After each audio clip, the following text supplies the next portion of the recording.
अब मेरा विनम्र अनुरोध माननीय प्रधानमंत्री श्री नरेंद्र मोदी जी से कि आप विशिष्ट जनों की सभा को संबोधित करें एवं हम सभी का मार्गदर्शन करें।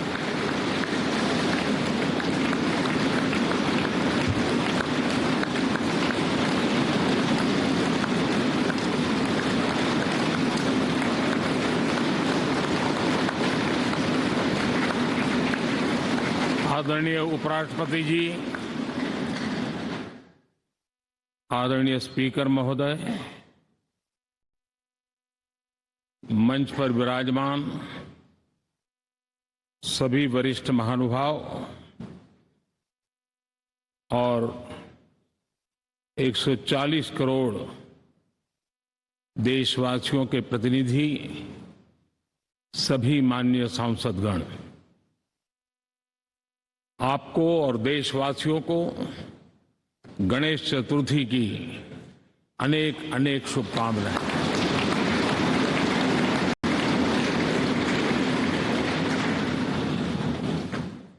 आज नए संसद भवन में हम सब मिलकर के नए भविष्य का श्री गणेश करने जा रहे हैं।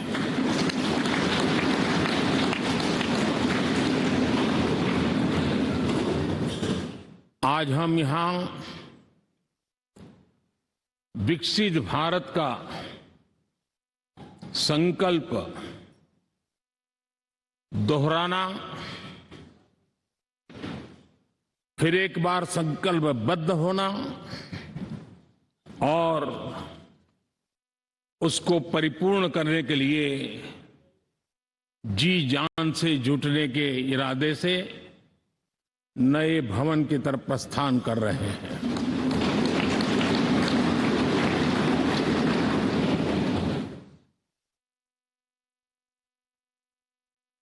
सम्माननीय सभागृह, ये भवन और उसमें भी ये सेंट्रल हॉल एक प्रकार से हमारी भावनाओं से भरा हुआ है। हमें भावुक भी करता है और हमें हमारे कर्तव्य के लिए प्रेरित भी करता है। आजादी के पूर्व ये खंड एक प्रकार से लाइब्रेरी के रूप में इस्तेमाल होता था, लेकिन बाद में संविधान सभा की बैठक यहां शुरू हुई और उन संविधान सभा की बैठकों के द्वारा गहन चर्चा विचारणा कर करके हमारा संविधान यहीं पर आकार लिया। यहीं पर 1947 में अंग्रेजी हुकूमत ने सत्ता हस्तांतरण किया, उस प्रक्रिया का भी साक्षी हमारा ये सेंट्रल हॉल है। इसी सेंट्रल हॉल में भारत के तिरंगे को अपनाया गया, हमारे राष्ट्रगान को अपनाया गया और ऐतिहासिक अवसरों पर आजादी के बाद भी सभी सरकारों के दरमियान अनेक अवसर आए जब दोनों सदनों ने मिलकर के यहां पर भारत के भाग्य को गढ़ने के पर विचार किया, सहमति बनाई और निर्णय भी किए। 1952 के बाद दुनिया के करीब 41 राष्ट्राध्यक्षों ने इस सेंट्रल हॉल में हमारे सभी माननीय सांसदों को संबोधित किया है।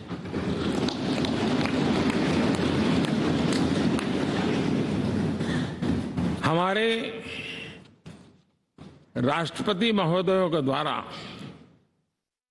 86 बार यहां संबोधन किया गया है।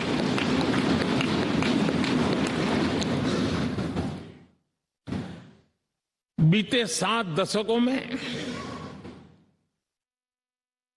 जो भी साथी इन जिम्मेवारियों से गुजरे हैं, जिम्मेवारियों को संभाली है, अनेक कानूनों, अनेक संशोधन और अनेक सुधारों का हिस्सा रहे हैं।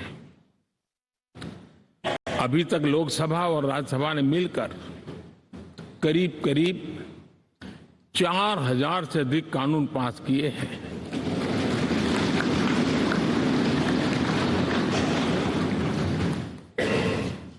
और कभी जरूरत पड़ी तो ज्वाइंट सेशन के माध्यम से भी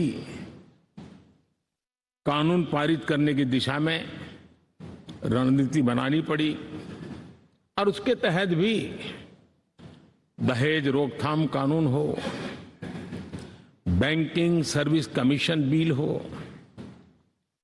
आतंक से लड़ने के लिए कानून हो, ये संयुक्त सत्र में पास किए गए हैं, इसी गृह में पास किए गए। इसी संसद में मुस्लिम बहन बेटियों को न्याय की जो प्रतीक्षा थी, शाहबानो केस के कारण कुछ गाड़ी उल्टी पार्टी पर चढ़ गई थी। इसी सदन ने हमारी उस गलतियों को ठीक किया और 3 तलाक विरुद्ध कानून हम सब ने मिलकर के पारित किया। संसद ने बीते वर्षों में ट्रांसजेंडर को न्याय देने वाले कानूनों का भी निर्माण किया। इसके माध्यम से हम ट्रांसजेंडर के प्रति सद्भाव और सम्मान के भाव के साथ उनको नौकरी, शिक्षा, स्वास्थ्य, बाकी जो सुविधाएं हैं, एक गरिमा के साथ प्राप्त कर सके, इसकी दिशा में हम आगे बढ़े। हम सभी ने मिलकर हमारे दिव्यांग जनों के लिए भी उनकी जरूरतों को देखते हुए, उनके एस्पिरेशंस को देखते हुए ऐसे कानूनों का निर्माण किया जो उनके लिए उज्जवल भविष्य की गारंटी बन रहे हैं। आर्टिकल 370 हटाने से लेकर वो विषय ऐसा रहा जो शायद ही कोई दशक ऐसा होगा कि चर्चा न हुई हो, चिंता न हुई हो और मांग न हुई हो। आक्रोश भी व्यक्त हुआ, सभागृह में भी हुआ, सभागृह के बाहर भी हुआ। लेकिन हम सबका सौभाग्य है कि हमें सदन में आर्टिकल 370 से मुक्ति पाने का, अलगाववाद, आतंकवाद के खिलाफ लड़ाई लड़ने का एक बड़ा महत्वपूर्ण कदम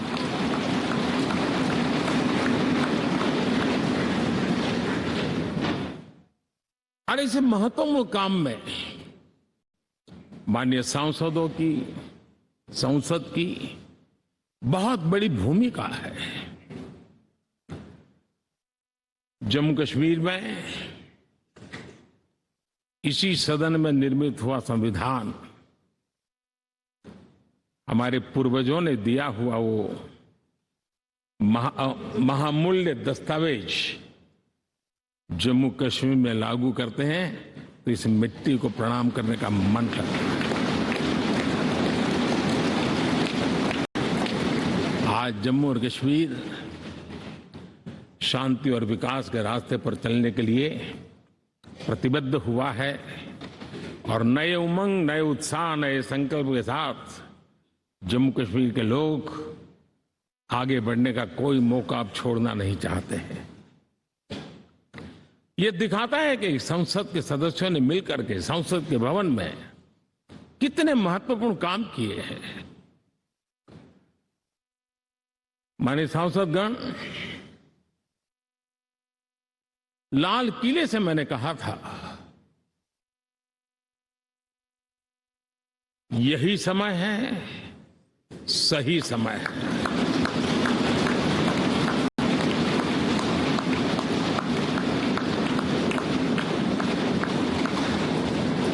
एक के बाद एक घटनाओं की तरफ हम नजर करेंगे।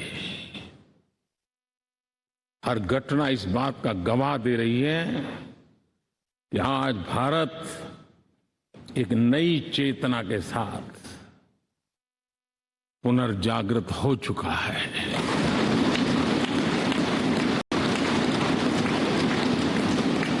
भारत नई ऊर्जा से भर चुका है और यही चेतना, यही ऊर्जा इस देश के कोटि कोटि जनों के सपनों को संकल्प में परिवर्तित कर सकती है और संकल्प को परिश्रम की पराकाष्ठा कर करके सिद्धि तक पहुंचा सकती है। ये हम देख सकते हैं।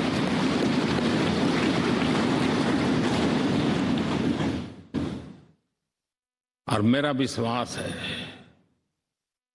देश जिस दिशा में चल पड़ा है,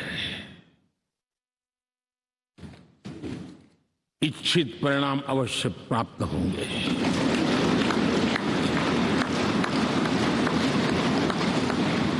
हम गति जितनी तेज करेंगे, परिणाम उतने जल्दी मिलेंगे।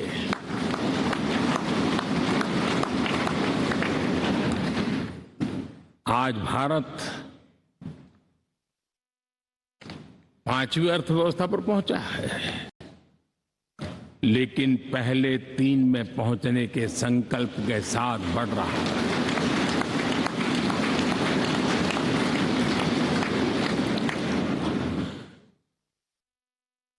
और मैं जिस स्थान पर बैठा हूं, जो जानकारियां प्राप्त होती है, उसके आधार पर विश्व के गणमान्य लोगों से बातचीत करता हूं, उसके आधार पर मैं बड़े विश्वास से कह रहा हूं, हम में से कुछ लोगों की निराशा हो सकती है, लेकिन दुनिया आश्वस्त है कि भारत टॉप 3 में पहुंच के रहेगा।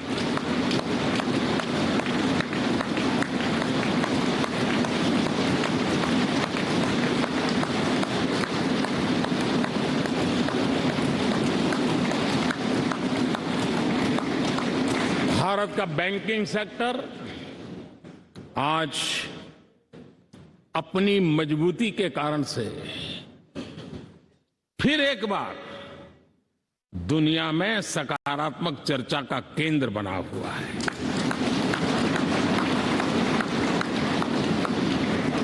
भारत का गवर्नेंस का मॉडल, यूपीआई, डिजिटल स्टैक, मैं इस G20 में देख रहा था, मैंने बाली में भी देखा। टेक्नोलॉजी की दुनिया को लेकर के भारत का नौजवान जिस प्रकार से आगे बढ़ रहा है, पूरे विश्व के लिए कौतुक भी है, आकर्षण भी है और स्वीकृति भी है।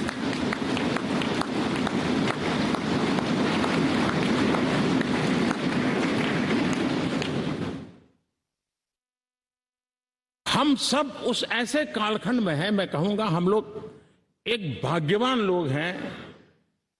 ऐसी भाग्यवान समय में हमें कुछ दायित्व निभाने का अवसर आया है और हमारा सबसे बड़ा भाग्य है कि आज इंडियन एस्पिरेशंस उस ऊंचाई पर हैं जो शायद पिछले 1000 साल में नहीं रहे होंगे।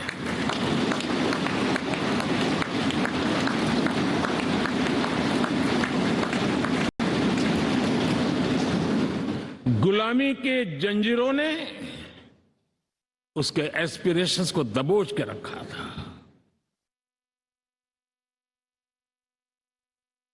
उसकी भावनाओं को तहस नहस कर दिया था। आजाद भारत में अपने सपने संजो रहा था, चुनौतियों से जूझ रहा था, लेकिन मिलकर के आज जहां पहुंचे हैं, अब वहां वो रुकना नहीं चाहता है। वो एस्पिरेशनल सोसाइटी के साथ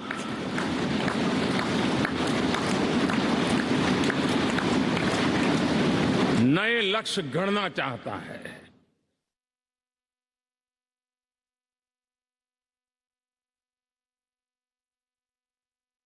जब एस्पिरेशन सोसाइटी सपने संजोते ही हो, संकल्प लेकर के निकल पड़ी हो, तब पुराने कानूनों से मुक्ति पाकर नए कानूनों का निर्माण करके उज्जवल भविष्य के लिए एक मार्ग प्रशस्त करने का दायित्व हम सभी सांसदों का सविशेष होता है। संसद में बनने वाला हर कानून, संसद में होने वाली हर चर्चा, संसद से जाने वाला हर संकेत इंडियन एस्पिरेशन को बढ़ावा देने के लिए ही होना चाहिए। ये हम सबकी भावना भी है, कर्तव्य भी है और एक एक देशवासी की हमसे अपेक्षा भी है।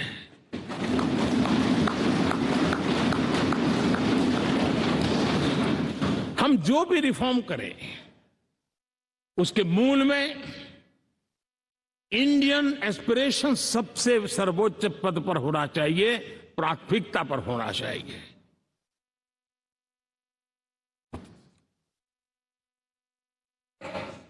लेकिन मैं बहुत सोच समझ करके कहना चाहता हूं, क्या कभी छोटे कैनवास पर कोई बड़ा चित्र बना सकता है क्या?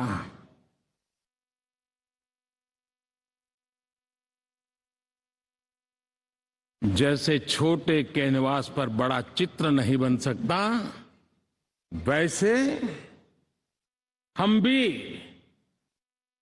अगर हमारे सोचने के कैनवास को बड़ा नहीं कर सकते तो भव्य भारत का चित्र भी हम नहीं अंकित कर सकते।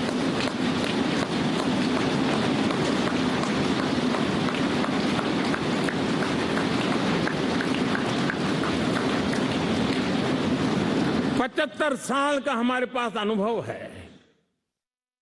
हमारे पूर्वजों ने जो कुछ भी रास्ते बनाए उससे हमने सीखा है। हमारे पास एक बहुत बड़ी विरासत है। इस विरासत के साथ अगर हमारे सपने, हमारे संकल्प जुड़ जाए, हमारा सोचने का दायरा बदल जाए, हमारा कैनवास बड़ा हो जाए, तो हम भी उस भव्य भारत के चित्र को अंकित कर सकते हैं, उस तस्वीर का खाका खींच सकते हैं, उसमें रंग भरने का काम हम भी कर सकते हैं और आने वाली पीढ़ी को वो भव्य दिव्य मां भारती के हम उनको सुपुर्द कर सकते हैं। दोस्तों, अमृतकाल के 25 वर्षों में भारत को अब बड़े कैनवास पर काम करना ही होगा। अब हमारे लिए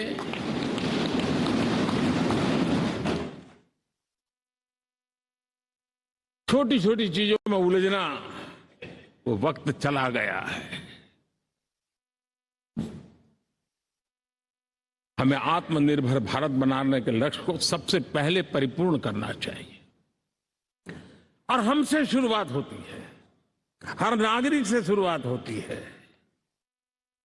और आज दुनिया में भी एक समय ऐसा था कि लोग मुझे कहते थे, हमारे बड़े बड़े बुद्धिजीवी और अर्थशास्त्री लिखते थे कि मोदी आत्मनिर्भर की बात करता है तो मल्टीलेटरलिज्म के सामने चुनौती तो बन नहीं जाएगा, ग्लोबल इकोनॉमी के जमाने में ठीक तो नहीं होगा।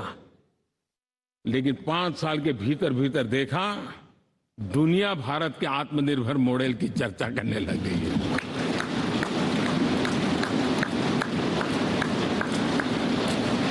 कौन हिंदुस्तानी नहीं चाहेगा कि डिफेंस सेक्टर में आत्मनिर्भर हो, एनर्जी सेक्टर में हम आत्मनिर्भर हो, एडिबल ऑयल, क्या इस देश को आत्मनिर्भर नहीं होना चाहिए? कृषि प्रधान देश हम कहते हैं, खाने का तेल क्या अब देश बाहर से लाएगा? बहुत समय की मांग है कि हमें आत्मनिर्भर भारत को संकल्प को पूरा करना, ये हम सबका दायित्व है।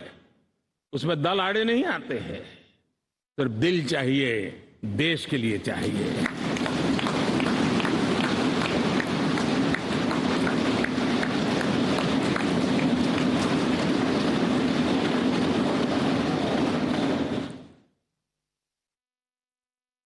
हमें अब मैन्युफैक्चरिंग सेक्टर में दुनिया में सर्वश्रेष्ठ बनने की दिशा में ही कदम रखने होंगे। और मैंने एक बार लाल किले से कहा था, जीरो डिफेक्ट जीरो इफेक्ट। हमारे प्रोडक्ट में कोई डिफेक्ट ना हो, हमारी प्रक्रिया में पर्यावरण पर कोई इफेक्ट ना हो, ऐसा जीरो डिफेक्ट जीरो इफेक्ट वाला हमें दुनिया के सामने मैन्युफैक्चरिंग क्षेत्र में जाना। हमारे डिजाइनर, हमारे यहां निर्माण हो रही डिजाइन्स, हमारे सॉफ्टवेयर, हमारे एग्रीकल्चर प्रोडक्ट्स, हमारे हस्तशिल्प, हर क्षेत्र में अब हमें वैश्विक मापदंडों को पार करने के इरादे से ही चलना चाहिए, तब जाकर के विश्व के अंदर हम अपना झंडा फहरा सकते हैं। मेरे गांव में मेरा सबसे अच्छा माल हो, इतनी बात नहीं चलेगी। मेरे राज्य में मेरा सबसे अच्छा प्रोडक्ट नहीं चलेगा, मेरे देश में मेरा सबसे अच्छा प्रोडक्ट नहीं चलेगा, दुनिया में मेरा प्रोडक्ट सबसे अच्छा होगा, ये भाव मुझे पैदा होगा।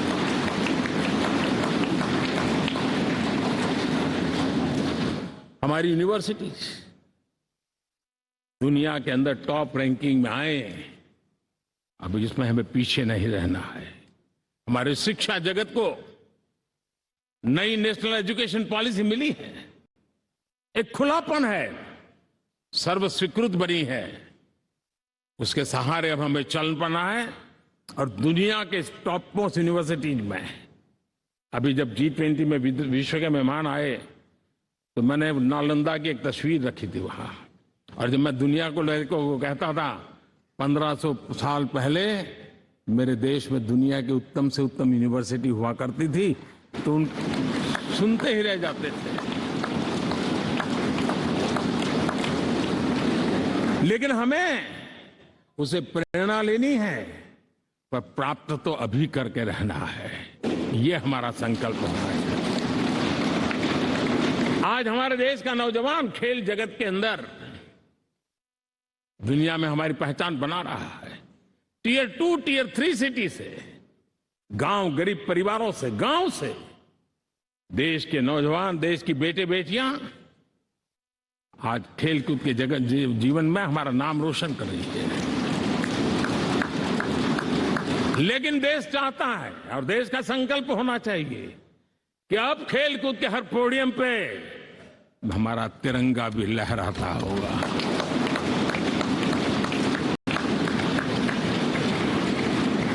हमें अब पूरा हमारा दिमाग क्वालिटी पर फोकस करना ही होगा, ताकि हम विश्व की आशा अपेक्षाओं के अनुकूल और भारत के सामान्य मानव के जीवन में भी क्वालिटी ऑफ लाइफ के प्रति जो एस्पिरेशन बढ़ा है, उसको हम एड्रेस कर पाए। और जैसे मैंने कहा कि हम भाग्यवान हैं कि हम उस समय काम कर रहे हैं जब समाज अपने आप एक एस्पिरेशनल सोसाइटी है। हमारा और भी एक भाग्य है कि हम उस समय हैं जब हिंदुस्तान युवा देश है। हम दुनिया में सबसे ज्यादा जन आबादी वाला तो देश बने ही हैं, लेकिन सबसे बड़ी आबादी, उसमें भी सबसे युवा, ये पहली बार हुआ है।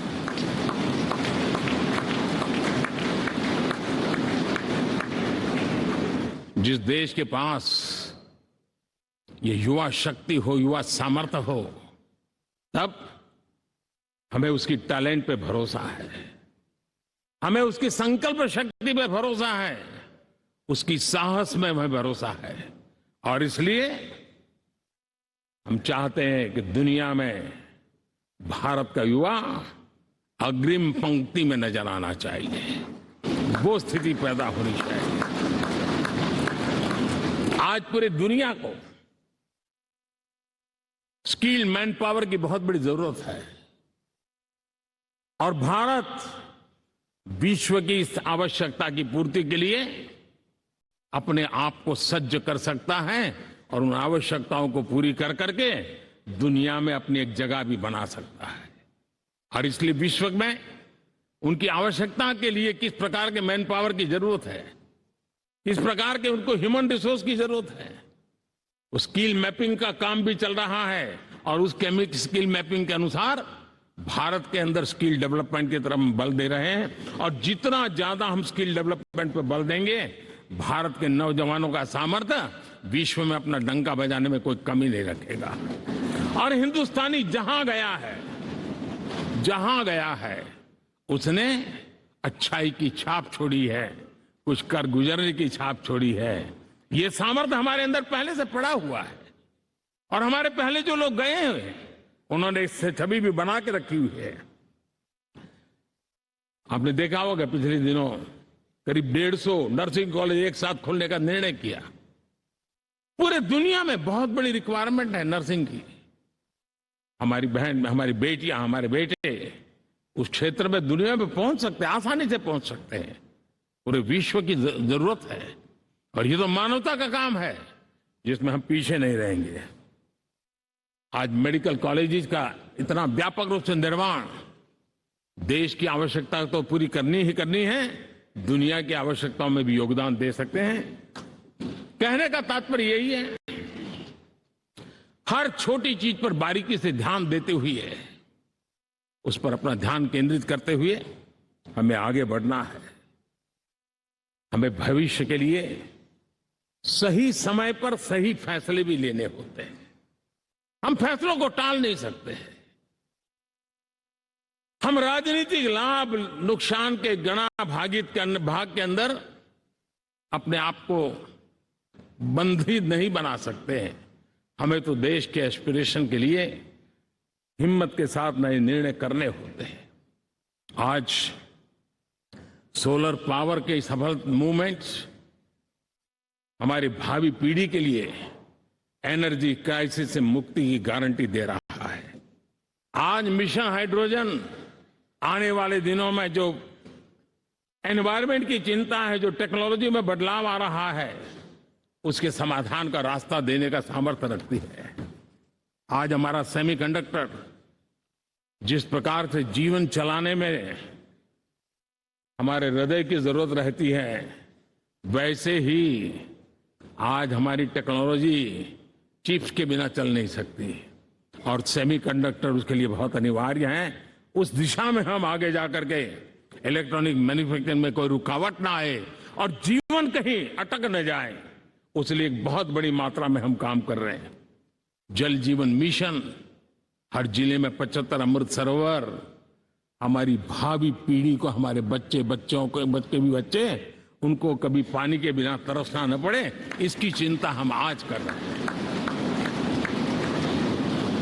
विश्व के बाजार में हमारा हर व्यापार कारोबार पहुंचे,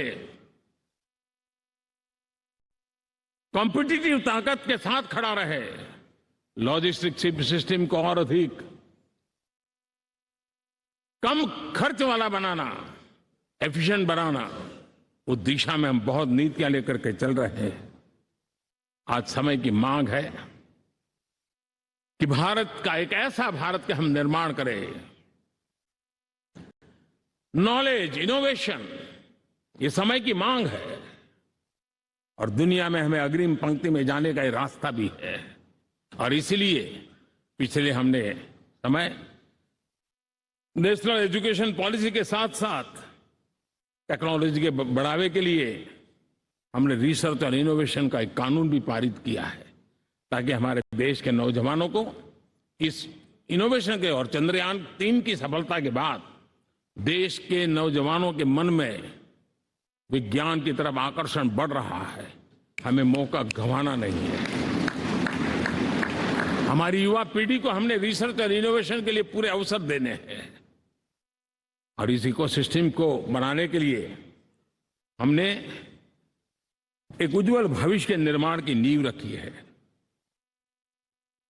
आदरणीय बंधुगण,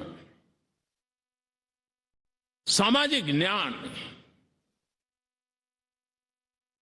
ये हमारी पहली शर्त है।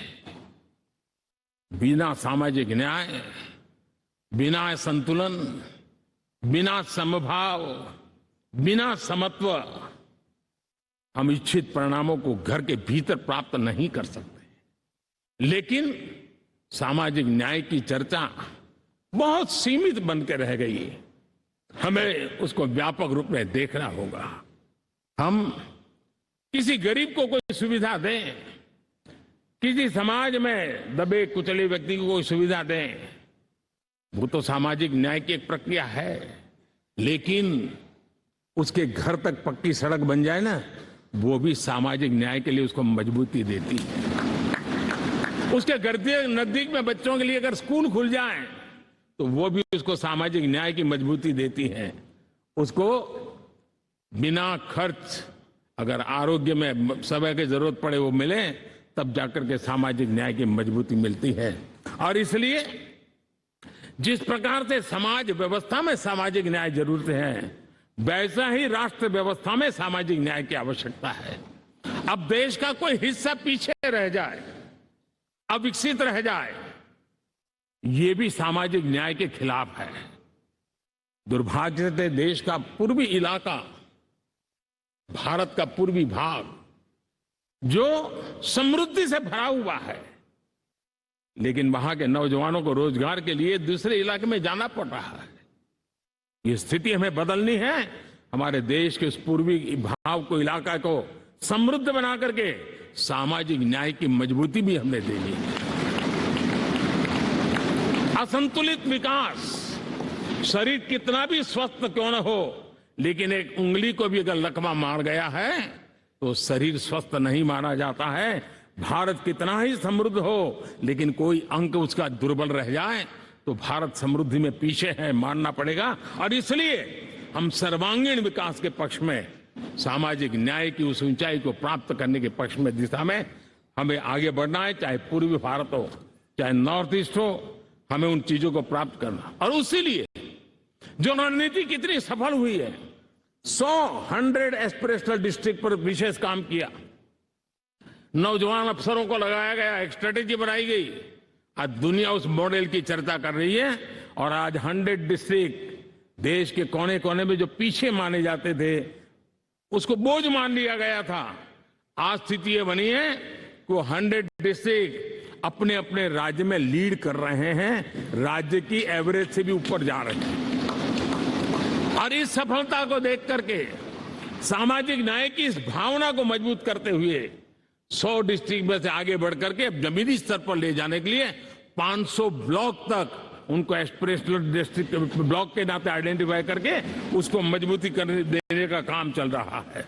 और मुझे विश्वास है ये एस्पिरेशनल ब्लॉक्स है, वो एक विकास का नया मॉडल बनने वाले हैं। वो एक प्रकार से देश के विकास के एक नए ऊर्जा केंद्र बनने की संभावना रखते हैं और उस दिशा में भी हम आगे बढ़ रहे हैं। माननीय सांसदगण, आज विश्व की नजर भारत पर है। शीत युद्ध के समय हमारी पहचान कूटनिरपेक्ष देश के रूप में रही। उस समय की जो जरूरत थी, उसके जो लाभ होने थे, उस समय से हम गुजरे हैं। लेकिन अब भारत का स्थान कुछ और बना है और इसलिए उस समय कूटनिरपेक्ष की अवस्था आवश्यक होगी। आज हम उस नीति को लेकर के चल रहे हैं, जिस नीति को अगर हमें पहचानना है तो विश्व मित्र के रूप में हम आगे बढ़ रहे हैं। हम दुनिया से मित्रता कर रहे हैं, दुनिया हमारे में मित्र खोज रही है। ये शायद विश्व में एक भारत ने और दूरी नहीं, हो सके उतनी निकटता, उस रास्ते पर चल करके भी हम अपने विश्व मित्र के रूप में भाव आज सफलतापूर्वक आगे बढ़ा रहे हैं और मुझे लगता है कि इसका लाभ आज भारत को हो रहा है। भारत आज दुनिया के लिए एक स्टेबल सप्लाई चेन के रूप में उभर रहा है और आज विश्व की ये जरूरत है और उस आवश्यकता की पूर्ति करने का काम G20 में भारत ग्लोबल साउथ के आवाज बनकर के उभरा है। ये बीज G20 समिट में जो बीज बोया गया है, मेरे देशवासी आने वाले समय देखेंगे कि वो ऐसा वटवृक्ष बनने वाला है, ऐसा वटवृक्ष बनने वाला है, विश्वास का ऐसा वटवृक्ष बनने वाला है जिसकी साया में आने वाली पीढ़ियां सदियों तक एक गर्व के साथ अपना सीधा तान करके खड़ी रहेगी, ये मुझे विश्वास है।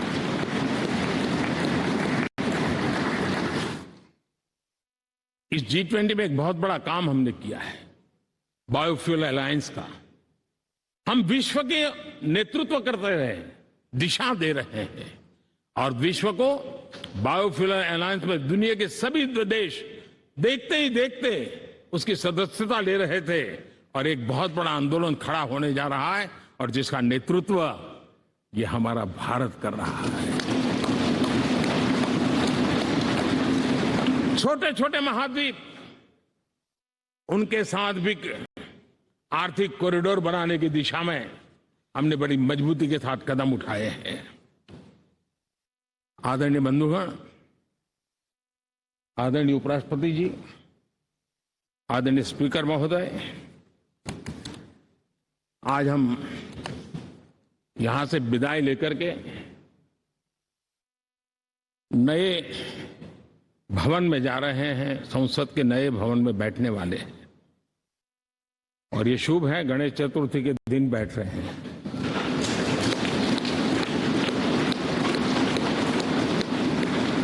लेकिन मैं एक आप दोनों महानुभावों को एक प्रार्थना कर रहा हूं, एक विचार आपके सामने रख रहा हूं। मैं आशा करता हूं कि आप दोनों मिलकर के उस विचार पर जहां भी जरूरत पड़े मंथन करके कुछ निर्णय अवश्य कीजिए। और मेरी प्रार्थना है, मेरा सुझाव है कि अब हम जब नए सदन में जा रहे हैं तब इसकी गरिमा कभी भी कम नहीं होनी चाहिए।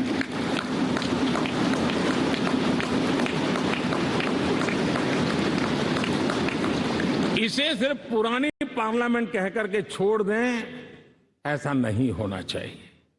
और इसलिए मेरी प्रार्थना है कि भविष्य में अगर आप सहमति दे दोनों महानुभाव, तो इसको संविधान सदन के रूप में जाना जाए।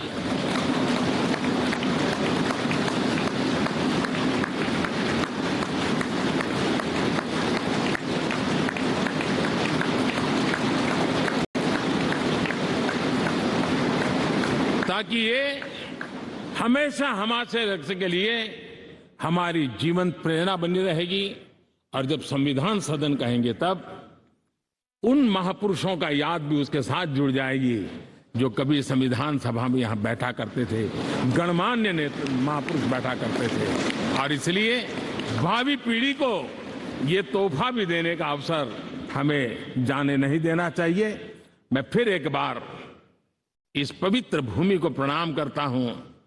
यहां पर जो तपस्या हुई है, जन कल्याण के लिए संकल्प हुए हैं, इसको परिपूर्ण करने के लिए 7 दशक से भी अधिक समय से जो पुरुषार्थ हुआ है, उन सबको प्रणाम करते हुए मैं मेरी वाणी को विराम देता हूं और नए सदन के लिए आप सबको शुभकामनाएं देता हूं।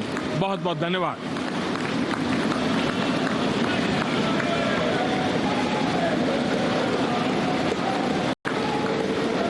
बहुत बहुत धन्यवाद मान्यवर। अब मेरा विनम्र निवेदन माननीय